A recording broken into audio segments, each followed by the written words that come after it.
Well, hello everybody, and welcome back to the second week of our animated Halloween movie watch along. And my co-host Zach is here, acting like a child.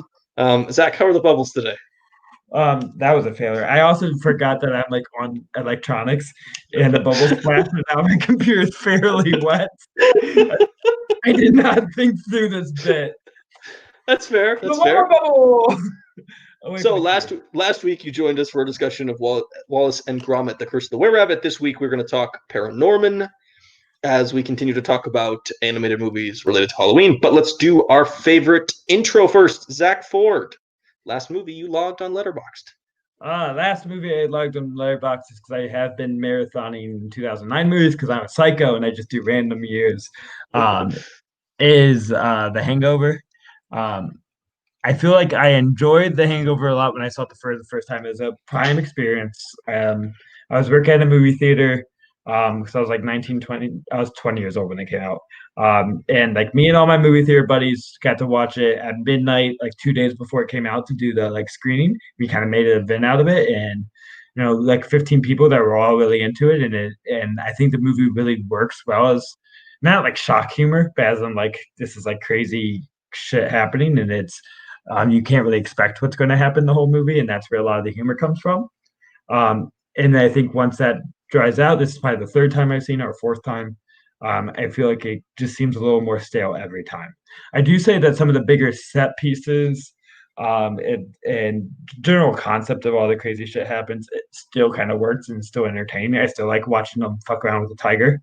Um, I would say the one-liners at this point don't ring as strong as I feel like they used to. And I just feel like it's just like bro humor. It just comes off as like quick, shocking things to say or insults or things. And I think that's Todd Phillips's brand, and that brand just died. I think with Hangover too, and it just seems a little old. I feel like Judd Apatow was able to make that general kind of bro humor a little more real to me and less assholish, a little more everymanish. And Todd Phillips takes that bro humor to the max asshole frat drunk potential it can be. Well, I do like Bradley Cooper in the movie a lot, which is like the max part of the bro humor. But I feel like his is like um not happy go lucky, but just like laughing at Zach Galifianakis and just like enjoying all the crazy shit happening, rather than Ed Helms, who is one of the worst characters I ever put in a comedy because he's just like such a whiny spoil sport and has no humor involved. But he's the complete antithesis of the Bradley Cooper character, who's just like enjoying the shit out of it, and that makes it more fun. You got to own, what is happening, not have someone doubting, the fun of everything that's happening. no, I love The Hangover. Of course, On the first time we watch, absolutely, I think Galifianakis is hysterical. I think you see why Bradley Cooper did this movie, and people are like, this guy should be the star in a bunch of stuff right. because he just pops on screen. I actually do think the one-liners were really well. I can think of like 5 or 6 of them that I just would still laugh hysterically at right now. Really good set pieces, really fun movie. It's really just kind of like it's just a ride. You just start off and you're like, oh, they're going to Vegas, and you're like, oh, this is every other movie, and then they pass out, wake up, and it's just there's a random chicken and there's a tiger in the bathroom, and then just like I think the puzzle aspect of the film is kind of cool at that point. Yeah, Beyond just the humor is just like you wake up, you're drunk, you've had a crazy night. There's like 5 things that have gone wrong, and then you have to figure out what happened. And each time you figure something out, it makes it weirder. yeah. And I'm wondering now, as you're speaking, if I would still find more enjoyment if they didn't, because not that sequels always taint the original one, but I feel like because they did the exact same formula, it made that formula seem stale. So now Well, when you watch those, to be fair, there's not a lot of comedies, and I still think Hangover 2 is not good, but also funny. But Hangover 2 is a direct, like it is literally plagiarized from the original movie. Yeah. Like it is literally they to where I think it hurt the original movie because it made that feel old. Yeah, I think it's possible. Yeah, absolutely. And then Hangover 3 is just this bizarre thing that I cannot stand. I actually have not seen it. Yeah, don't. It's they tried to make it more serious, and maybe I like it then. I want to watch the second Hangover stand coming in here. Representing. Well, well, welcome back to our month talking about third movies and comedy franchises. We've got some Hey, hair. you already said these episodes might be shorter, so now we can spend 20 minutes talking about what we watched last month.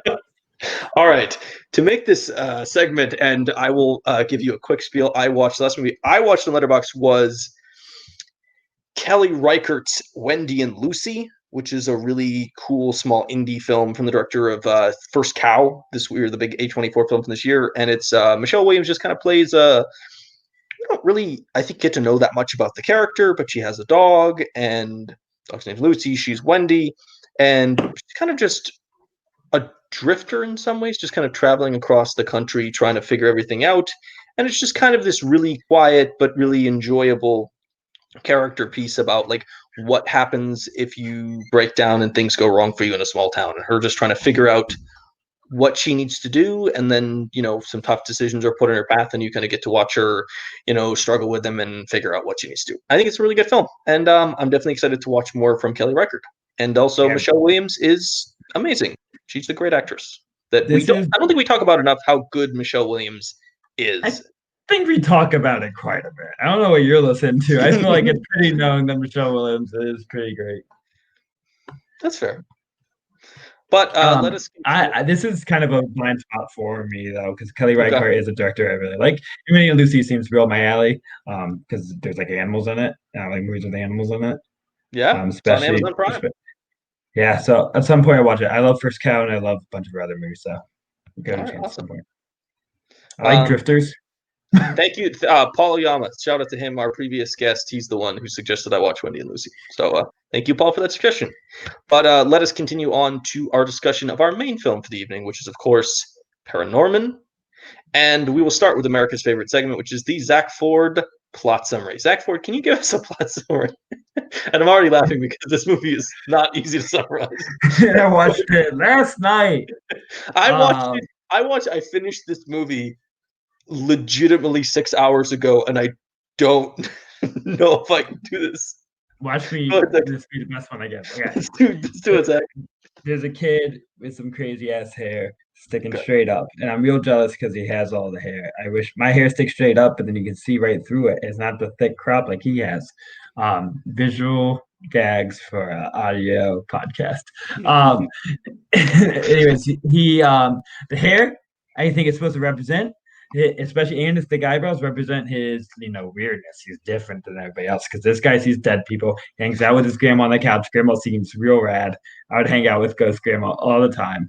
His parents are mad at him because he talks about seeing ghosts. They think he's a cray cray. And the dad is like good old American dad that like I need my son to be normal and play football. And so he loves Norman, but it is rough on him. And they get mad at him for throwing a fit at a school play, like because he has a vision on that great horrors are going to happen to the town. He tells everybody, and the town's like, "What the fuck is with this kid?" They ruined our great play of watching a witch get tortured by pilgrims. They're really into that play. And then the dad's like, "This is the last straw. You like acted crazy at a place, and now you're grounded," which is bad parenting. Like maybe therapy, not grounding him because he threw a fit into play. It turns out he was right because there was a little girl that was murdered by the other like pilgrim court or like convicted of being a witch, Mm-hmm. and then she kills them all with them because she has a little freak out. And she has now cursed the town with having these, um, pilgrim judges come back and haunt the town, and they come back as zombies. And it's Norman's job. The reason he was given the gift to seeing dead people was to communicate with them and find a way to help them all get over um, the reason why they're still on Earth. They're missing cause. And to help the town get back to normal, people act with pitchforks. They get mad at the zombies. The zombies weren't trying to do anything except say, "Hey, Norman, can you help us?" And talk to Witch Girl. Him and Witch Girl, who have the same hair and eyebrows, not hair, but like color. Coincidence? Were they related? Maybe, but she died as a girl, so I don't know how they've been related. But I feel like they hinted that because the eyebrows are the same. Eyebrows mean a lot. Anyways, um, uh, he solves all the issues through the act of saying, you know what, all those bullies and assholes, it's because they're scared of us. You need to like empathize with the bullies. We'll talk about this. It's kind of a complex message. Um, and she is able to resolve her issues and go to the afterlife, and all is resolved. I feel like I did a great job. I think that was actually a pretty good, considering how hard this movie is. It takes about 10 to 12 different movies worth of horror tropes and puts them in the same movie, which definitely makes it complicated to summarize. But I think Zach did an amazing job. Um, so let's start a discussion of ParaNorman, talking about the studio this came from, which is, of course, Leica. Leica is the studio behind films such as Coraline, The Box Trolls, Kubo and the Two Strings, and Missing Link. I'm going to let Zach go first here because I know he is a much bigger franchise fan of this studio than I am. Zach, Leica, thoughts? Yeah, we talked about Aardman last week, and they're very hands-on claymation, and it's very tangible in a way. I said you can like see the fingerprints, and I feel like a first one not being claymation, but there's a complete opposite. It's just like so intricate and so fussed over, um, to where I feel like it is able to bring you in more and kind of forget all the effort. They don't let you forget the effort because they always do a special feature at the end that shows you everything that went into it. Because when you're watching it's easy to forget how much work they put in every little detail that they do. Their faces, which although sometimes like simple shapes, just have the right amount of texture and shading, and the landscapes are same thing, so textured and so um like thoroughly designed. There's just like every space is used. There's no empty spaces. Um, and good compare to Adam's Family, which is the laziest animation I've seen in a couple of weeks. But for this being, so thought out and detailed, and I think that's true in a lot of Leica, and Leica is the king of like spooky ass kid movies. They took all these dark themes and say, how do we make them appropriate for kids? We could have easily done Leica for this whole month. I avoided doing box trolls, but do box trolls at some point. But box trolls fucking rules. Yeah, absolutely. So I think I'm a little bit different in that I think this animation is definitely, I think it is in some ways, I think it takes a second to get used to. I think I noticed myself in the early parts of this movie. Like it took me a couple minutes to get used to it, maybe get past it as like an animation style, because it definitely it definitely was interesting and it's definitely really cool, but it's also very different. Aardman is very simple and kind of easy to get into, but in some ways this is like it's so intricate and so So detailed. Aardman, you described last episode as something that like we can do, the best of what like we can do. And Right. this is like no way. This is This like is someone that's insane. like This is real ability. they're very weird. I think definitely they're like very weird. Like it makes sense the movies that they choose to make because they are very intricate and very weird. And at the same time, like Aardman, it doesn't try to be human. It is not at all trying to look like people. It looks they look like weird sorts of people, but it's a very different style. So I think it took me a second to get used to. But yeah, it is visually very, very, very stunning. I don't think Aardman is visually stunning in the way that a Leica movie is. Yeah. It, it's amazing, and they know it. Because they say they do the special features. They want you to be impressed. But they are in their right because it had the amount of hours that it takes to create these, just visually intriguing. I find this as visually pleasing as any, beautiful live action movie, any like Terrence Malick movie, other great, Mm. visual filmmakers. I find this almost more pleasing in a way. I just like very satisfied by watching how this is put together, and how I think just how you can artificially create a world is remarkable to me. And that's really what stands out to this movie, and a lot of their stuff is about. I do think there is emotional connections between a lot of like movies. I think with like a lot of my favorite like movies in general is in capturing the theme of the like darkness and sadness of childhood. and I and I think Leica has that perfect understanding of the imperfectness and the sadness of children of that life, because a lot of them are through at least Coraline, box trolls, and well, all except for Missing Link, which is really the exception of their five movies, um, all have kids that have real souls and like dark parts of their lives without them being like melodramatic. It's just like kids are going through shit too, and they feel in a very specific way that Leica is able to capture. Mm. Yeah, absolutely. I think they just like they're interested in while we talked about a lot in the Aardman episode, the Wallace and Gromit episode, just about how they're really interested in kind of the mundane farm life, small village in England stuff. Um, Leica is interesting in showing you a world that doesn't exist, or at least a fanciful version of a world that maybe did exist. So this town is kind of a small New England town, which it's pretty familiar to me, but it's definitely a weird kind of fanciful version. They like to jump back and forth in time. They like to jump into like realities of like this is the real world, and then there's ghosts, and then we're also jumping back in time to like the original period where this happens. So it is definitely they want to show you something different. I think they're really interested in being like, you're not going to see another animated movie that is like this Yeah, unless we make it ourselves. Like, the idea of just even I think it's a really cool premise of just being like not just making it be a kid who can see and talk to dead people, but then also like the relationship between what the conflict of the film is related to a previous murder, but they can talk to those people. So like this kid is someone who is seen as like not great by the humans around him, but in the end turns out to be like sort of extraordinary in his ability to bridge these two worlds together to solve the problem that threatens the survival of everybody in the movie. yeah. I just think Leica makes movies that treats kids in a way that no other studio can make movies for kids. It treats kids in a more mature way, knowing what they can handle. It's they're movies for the highly literate and emotionally articulate 10-year-old oddballs, which is a niche community, but they're out there. And the like Disney movies they make are not quite for them. And I think this is making movies for that audience and then helping them find a home.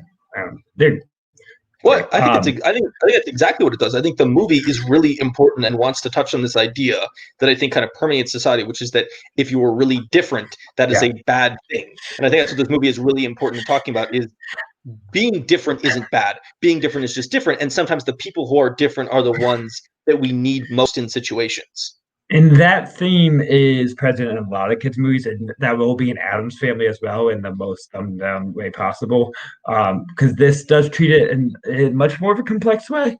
Because it's not just that like being different is scary to other people, but like as the person who's different, you need to be able to empathize Mm, with how people are viewing you, like not viewing them as evil as well. Like because often the angry mobs that don't understand the horrors are these evil human beings that are um, immoral and inhumane, and mm, this is doesn't hide away from the monstrosity of the locals acting irrationally, but like Norman learns and talks to her girl, like you need to understand that they're just scared and you can't just view them as naturally evil. I think the way they use the zombie judges as like they're like so apologetic and he has a bit kind of a really good vocal performance by the lead zombie where he just like delivers saying like I honestly thought what I was doing was right and for the best. And like I know I messed up. And I think that message is what makes it so much more complex than their message of saying like being weird is a skill or a talent. It's more like being weird can be scary to other people, mm. and that doesn't make you bad, but you need to understand that people act irrationally, and you need Yeah. to not, yeah, demonize people. Yeah, I think it's also like the movie really grapples with the idea that like being different for Norman also scares him. Like he's not scared by the idea that he can just talk to random ghosts, but like when his abilities and his differences start him allowing him to see other things and like sort of almost travel through time. I think he's scared by that as well. So it's just like this idea yeah, of like we shouldn't be scared of the differences that others have. We should be accepting and empathetic of different types of people with different abilities, but also we need to grapple with the fact that we ourselves are all different and that empathizing with others' differences allows us to understand and accept our own differences and what each makes us unique, and how the idea that if we're all willing to accept others and accept our own uniqueness, that's when we really reach true harmony. And that's kind of like what the end of the film says, is basically, if we all kind of accept ourselves as who we are, and even like, it's not even just him, it's Norman being able to talk to dead people. There's like the character that is revealed to be gay at the end of the film, and it's just like, oh, we just kind of accept everyone, we each accept our differences, and then, as people, we can live our best lives together. And not just accept, but to just not be dismissive, to like listen and try Mhm. to get to know people, because it's not a like not just a not accepting them for who they are, but they don't even get a chance to let them like say their say or get to Mhm. know them. It's like a quick reaction out of fear of I don't understand this, and it must be horrible, rather than giving things a chance and gain people to express themselves. So it's more about in a way communication as well, communicating with each other and letting them know how we are feeling and what's going on, which is hard for people. Let me know. I'm trying to teach 12-year-olds social emotional learning, and those kids don't have souls. They have souls. They just that's a really bad thing to say, that could get me in trouble. They have souls. They just it's hard for kids and adults to talk Connect about with. their feelings and to listen to other people's feelings and be able to connect and empathize. And I think this movie understands the importance of being able to try and be a witness to other people's troubles and Mhm. emotions. And you kind of tied this back in, we were talking earlier, to what the real threat of the movie is, which you said was the mob is the threat, not necessarily Yeah. the creatures we would see as the threat. Yeah, because you for like the first hour, you're still led that these zombies are, the monsters coming after the town, and because they also were played like we get some flashbacks to know that they were caused trouble to this little girl, and that they were Mhm. kind of evil in a way, humans, to where now we're able to see them more as evil monsters. Because the same way that we're saying not to be dismissive as an audience, we are being quickly dismissive because we see them with their, kind of pretty spooky animated bodies with their like slack zombie jaws and walking like zombies.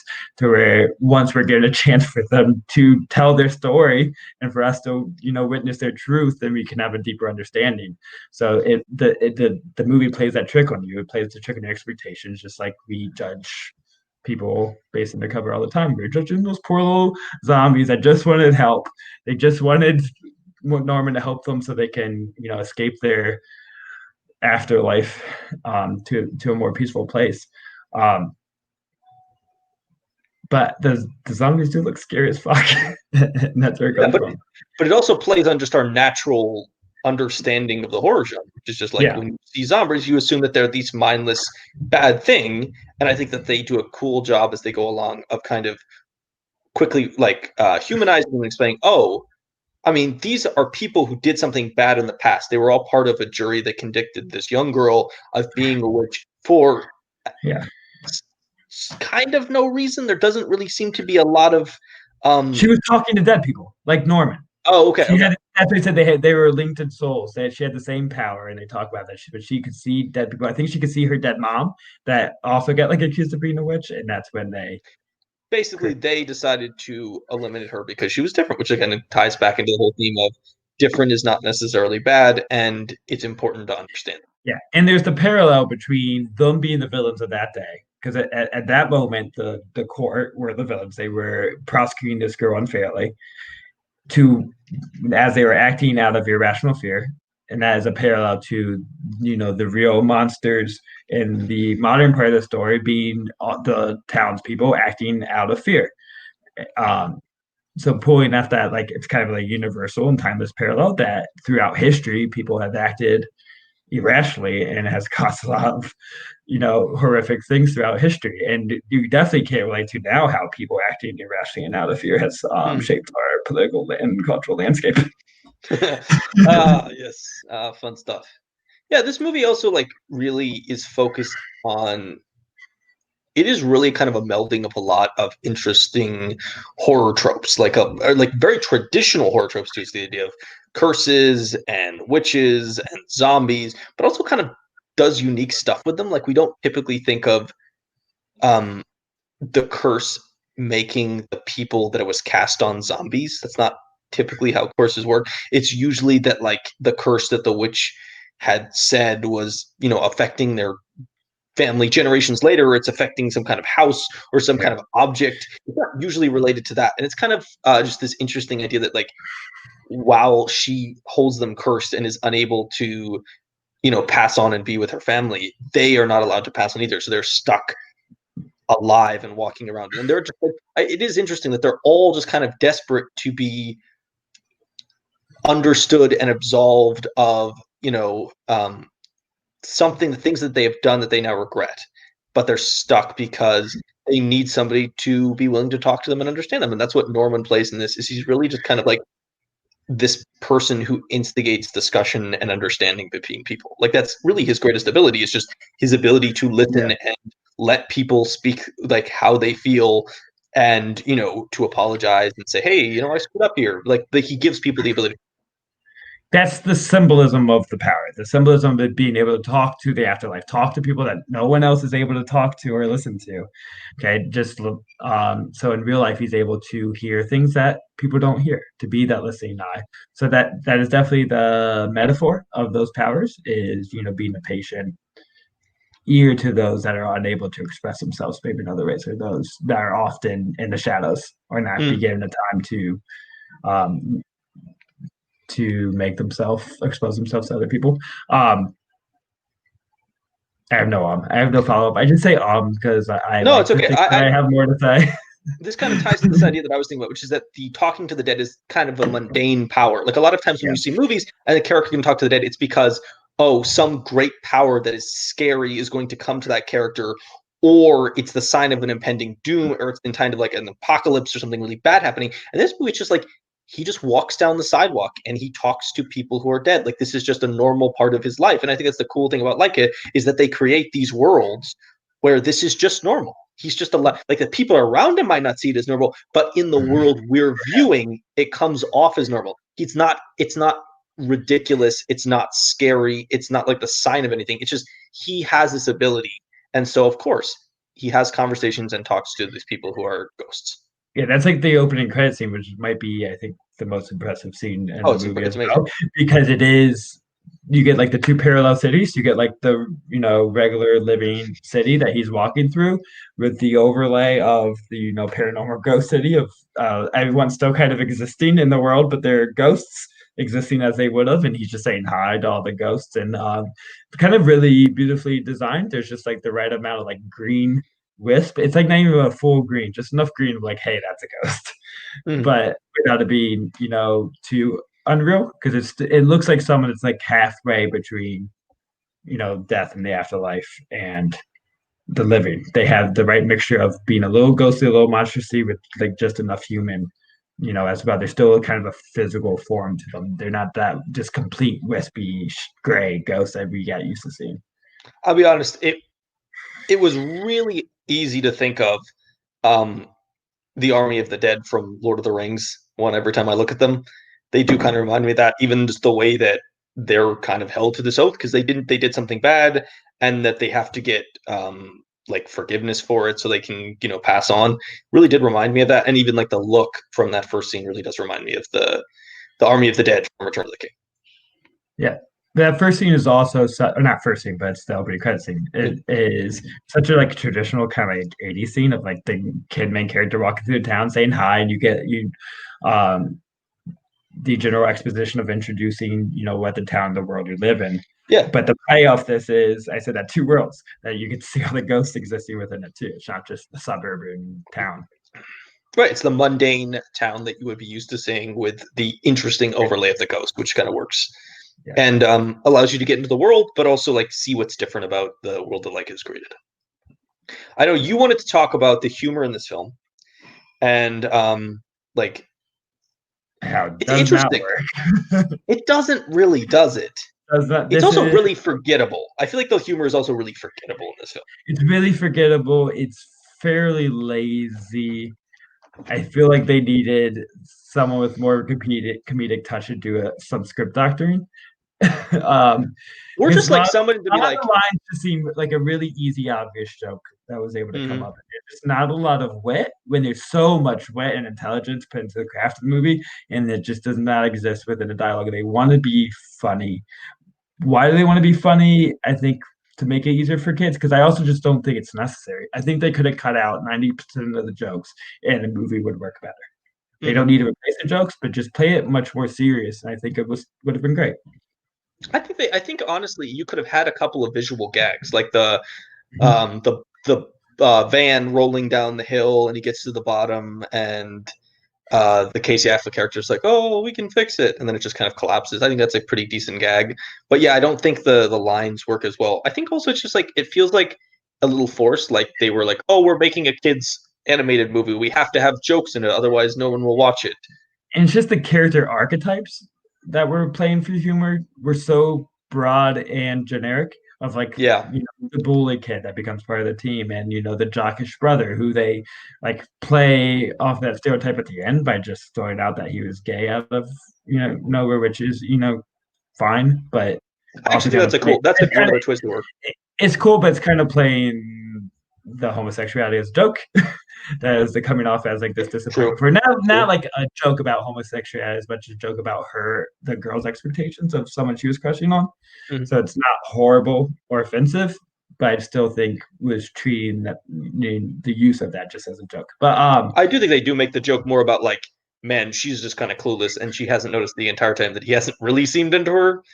And yeah, I think that was more the joke than anything about like gay being a joke.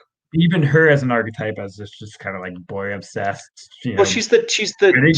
she's the ditzy blonde. He's the big jacked up jock. Like they're like you can They're define these broad, stereotypes similar. really easy. Yeah, they're archetypes, and I guess that's part of a lot of horror, especially '80s horror, was those kind Mhm. of teenage archetypes. I just Absolutely. feel like a lot of what this movie was doing was smarter than that. That didn't it could they could have made those characters a little more real and fleshed out rather than just vehicles for jokes because that's what they were. They're vehicles for lazy jokes. Yeah, you could have definitely done more interesting stuff because this movie takes a lot of horror tropes and mixes them around and flips them upside down. And it would have been All the interesting to see if you characters no good. it takes serious are great. Norman is a really well developed character. I think the little girl and a lot of the zombies are well developed characters. I would say the mom actually in a way. Yeah, she's Um, pretty good. and Judy Greer is a pretty well developed character because she gets to play it a little more serious at times as well, and kind of beat Actually, his elbow. I I mean, the believe best character is the grandma, which is done as a joke, but that joke works. the mom's Leslie Mann, just so we're clear. It's not Obviously, actually Leslie Judy Greer. Mann.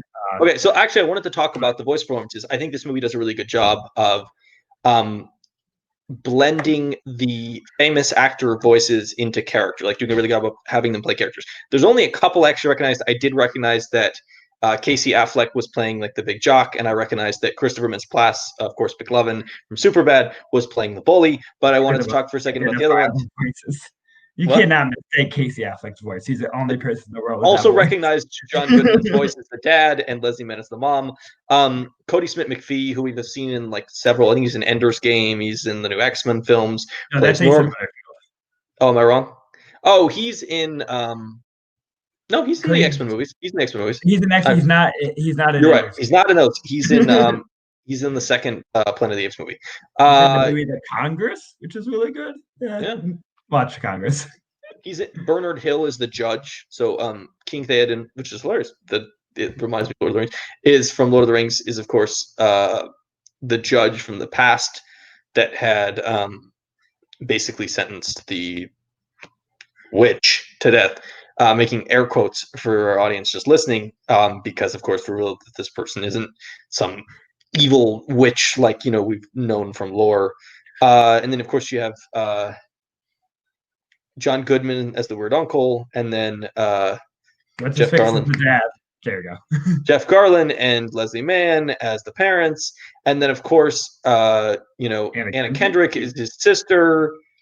And it would be ridiculous not to mention that the wonderful Broadway actress Elaine Stritch plays the grandma, and just a really wonderful voice cast filled with a lot of famous people. And I think this again, we talked about this in the Aardman episode, where like it's again another movie where they don't have famous people just be the famous person's voice. Like they want them to create characters, and you can recognize some of them. but I do think some of them they also do a good job of just like playing characters. I think the worst thing for an animated movie is if you're watching a movie and you're just like, oh, there's another famous person and there's another famous, like you just like a lot of movies do that, but like I think that's also really lazy, and I like the fact that they're doing a decent job building characters here. Especially if the character they're playing has some tie-ins to the persona you're used to. And I think that's distracting because then you're like, oh, like if Casey Affleck was being a mopey Casey Affleck person, like, oh, Right, that makes sense. It's distracting, but he's playing a broy teenager to where right, yeah. you're able to kind of forget it's Casey Affleck and just a broy teenager that sounds like him. Because he's just not what you're used to in that role. Yeah. And Yeah, they don't look like outside of like a Leslie Mann playing the mom, none of these people really play this character very often, so that makes it more interesting. I would say Jeff Garland is doing a Jeff Yeah, okay, Garland. Jeff Garland too, but like the parents, But the he is parents, kind of a voice. He does a lot of voice acting, right? I feel I like believe because he so. just has that booming, powerful voice, and I think that's just kind of more what we relate to it now rather than Jeff Garland as a human actor. So it's a little different. Yeah, I believe he is in. Let me take a look. See what he's got for. Oh, he's done some stuff in like Toy Story 3 and Cars 2 and Wall-E. Like he's done some stuff with Pixar, so he has like voices in the Pixar universe, which makes I sense. think they just pick some of the actor choices they have, even though their voices are so identifiable. I'm going to talk specifically about Anna Kendrick and Christopher Mintz-Plasse. Very identifiable by both voices and kind of just acting techniques. That's their normal technique they're using this, but they just blend so well with the animated style. Like you can see both of them being cast in tons of animated movies because I think it could just be accessible to very characters. They just had that very kind of exaggerated personas that fit Mm-hmm. well in animated movies. They do have a voice that works really well for it. Like it's very Yeah. upbeat and like into it. There's not a lot of it's not very laid back. Like those still voices, you want that kind of interesting but powerful voice for an animation performance. Yeah. I mean, I can honestly see this being all Christopher Mintz-Plasse has left in his career for the next 30 years. Well, Christmas Prince Plus has legitimately played the same character in every movie, just aged up slightly. Like that's Yeah. kind of his shtick is that That's he the just magic of animation. You escape your archetypes because you don't have absolutely, to look absolutely. And he's done a lot of animation. He did like the How to Train Your Dragon movies and then this. Do you have any other final thoughts on ParaNorman? Oh, maybe. I didn't even realize we were so close to the end of this. I'm good. Well, I mean, I only asked the question because I thought we had talked the stuff we wanted to talk. Let's continue on to our second part. We wanted to, in the Tom Hanks month, we did a lot of let's talk about this decade of Hanks's career, but we want to relate these animated films back to the horror tropes, archetypes, and things that they're pulling from.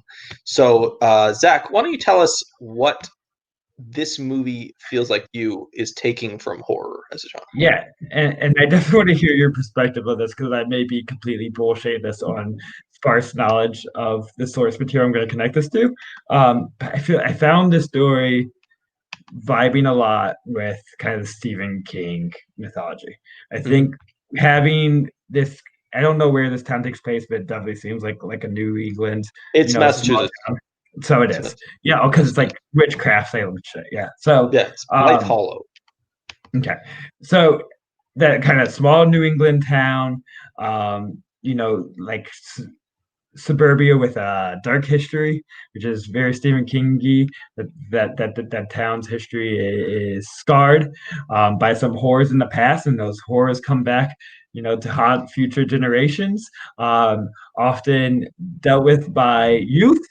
There's a lot of nasty adults. Which is a consistent theme in Stephen King horror movies. The nasty adults in this would be the jury that persecute the girl, and as well as the mob of confused, irrational locals. Where I definitely felt like this kind of thin the vibe, definitely like the it vibe of these spooky, adventurous, nostalgic kid horror things that Stephen King is a master of. It does feel like it is a little bit related to that. I think this movie takes from a lot of different places, and I think that's why it's harder than some other stuff to relate back to horror. Because it does have like the small town New England thing, which does seem Stephen Kingy, but it also definitely has it's definitely pulling from like Salem witch trial stories and any kind of lore related to that. Like it clearly pulls from that, but it also pulls from a lot of zombie stuff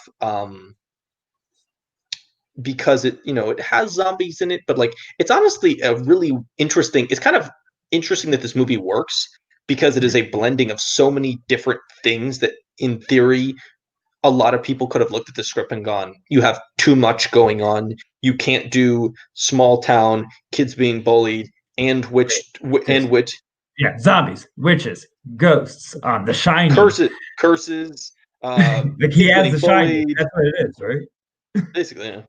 It is a weird yeah, it's a weird interesting thing. And then like he's getting talking to dead people, but they're I zombies think like but the zombies aren't like the same, but like it's kind of interesting in that respect that it takes so many different potential horror things and kind of puts them together and it works, which is I think kind of like a real credit to like it is that in a lesser studio or in lesser hands this could have really been like a movie that just tried to that threw 15 horror tropes at the screen and you walked away from it going that was terrible.